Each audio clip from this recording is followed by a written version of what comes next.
Hi guys, I'm Agus. I'm a removalist on Airtasker and I've been a tasker for over a year. Moving can get overwhelming. I've seen so many people stress about it, and most of the time it's because they're not quite sure what to do or during the process they got lost. So I'm here to help make sure your move is as stress-free as it can be. Why is it important to book a removalist? There are so many reasons. First, efficiency.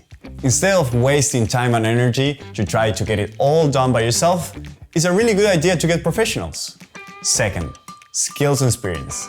Everything will be handled professionally and, believe me, with care.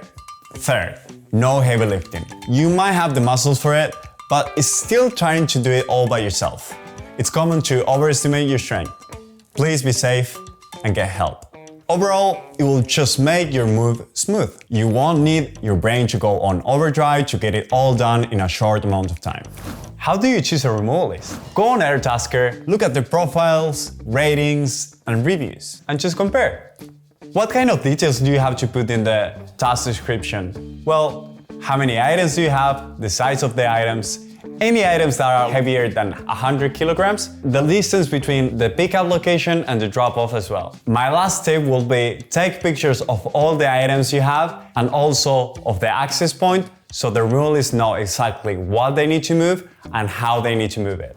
How much does a removalist cost? Well, these are some factors that can affect the price. First is the organization. If you leave your stuff nice and tidy in a room, the removalist can take them straight away and it will optimize your time so much. And don't forget about the access. That's a really important thing to have in mind. Tricky access points, unlike a lot of stairs, can affect the price a little bit. Heavy items can be difficult to move through the stairs, slowing down the process and making the move a little bit more expensive. Some other factors as well can be the distance between the pickup and drop-off location, if there's too much traffic, the distance between the door and the truck. How do you save on costs? The most important thing is time. So how do you save time? Well, it's all about just organizing your items. If you organize your boxes, label them, and put it nice and tidy next to the door, it can save so much time. Another factor to save on cost is the access and street parking. Don't forget to save a spot for the truck, so the distance between the truck and the door will be way shorter, saving time and money. When should you start decluttering? There's not set time frames, but it's always a good idea to start as soon as you know you'll be moving. The decluttering process can take a while, so give yourself enough time to get through it all. When should you start packing? You should start preparing for a move around a month to 2 months beforehand. Packing can start 2-3 weeks before your move out day. This will give you plenty of time to get organized. But of course, if you prefer to do it earlier, then that's always great. How do you pack fragile items? If you're going to pack fragile items by yourself, here are some tips that I want to share with you. What tools and materials do we need to pack fragile items? I'll recommend bubble wrap and paper and put it inside the box so the items don't touch. You need to make sure to pack the heavy items on the bottom and the lighters on top. And always remember to mark it up. Let's say you're packing dishes. The best way to pack plates is on the side, because if you stack them flat, they can create too much pressure and they can break. Here are some other items you should have extra care with. TV, mirrors, lamps, frames. If you want to save some money, here's my tip. You can also wrap up the fragile items with your socks, tea towels. I mean, you have to move them anyways, so why not? How do you pack large items and appliances? For sure, we need to be aware of the spaces. We don't want to scratch any doors, we don't want to scratch any walls or the floor. I would suggest for you to measure hallways, doors, so everything can go through. Is it better to assemble or leave your big items as it is? Sometimes it's better to disassemble them. It can save so much stress, everything will go so much faster. And here is another tip. Always make sure to use the right tool to disassemble the large items and keep the screws apart in a container so you don't lose them. What are the main tools or materials you will need to pack big items? I'll say a drill, a blanket, a shrink wrap, and for sure your best friends here will be a dolly and a trolley. What are some other things we need to keep in mind when we move these big items? Like the couch, for example, it can get dirty, so it's best to always wrap it up with cling film.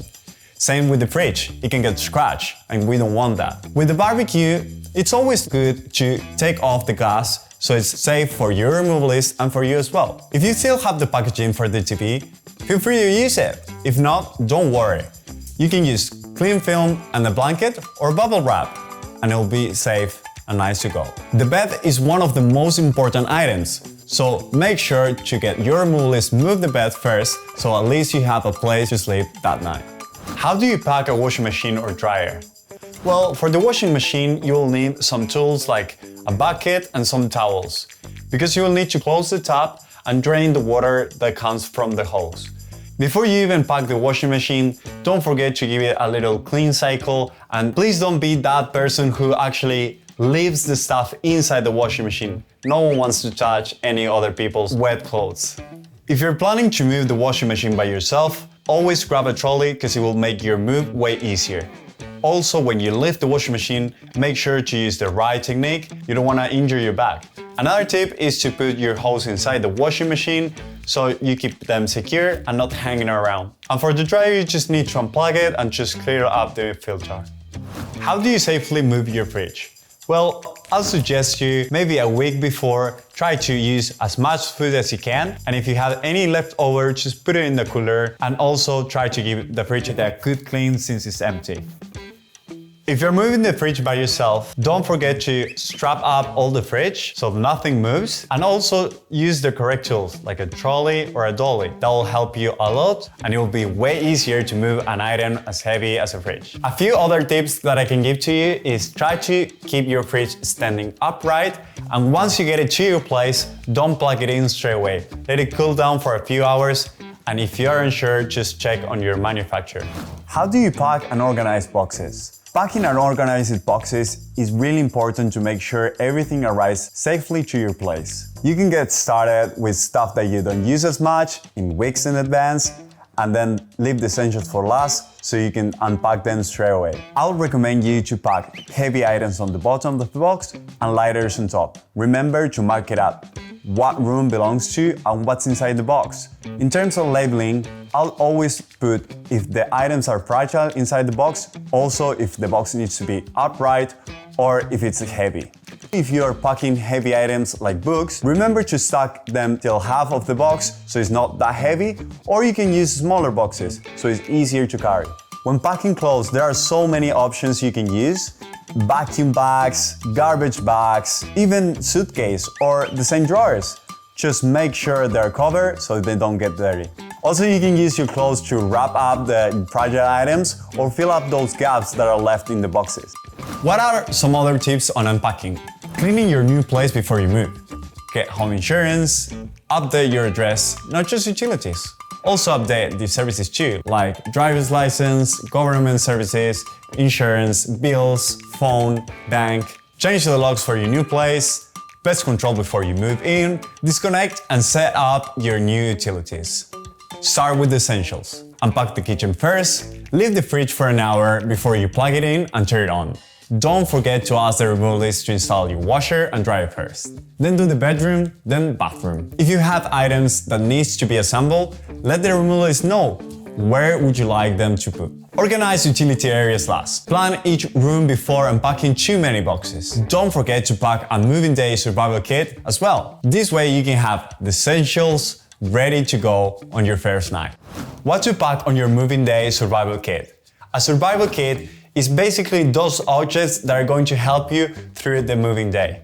The first one, and really important, is going to be the first aid, because safety first, right? If you have kids, why not? Just a snack and maybe a doll so they can play with.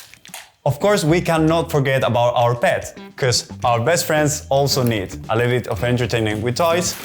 If you get a little bit hungry, of course you need to pack up some snacks. Hygiene is key, so don't forget to pack up your toothbrush with your toothpaste. And lastly, treat yourself.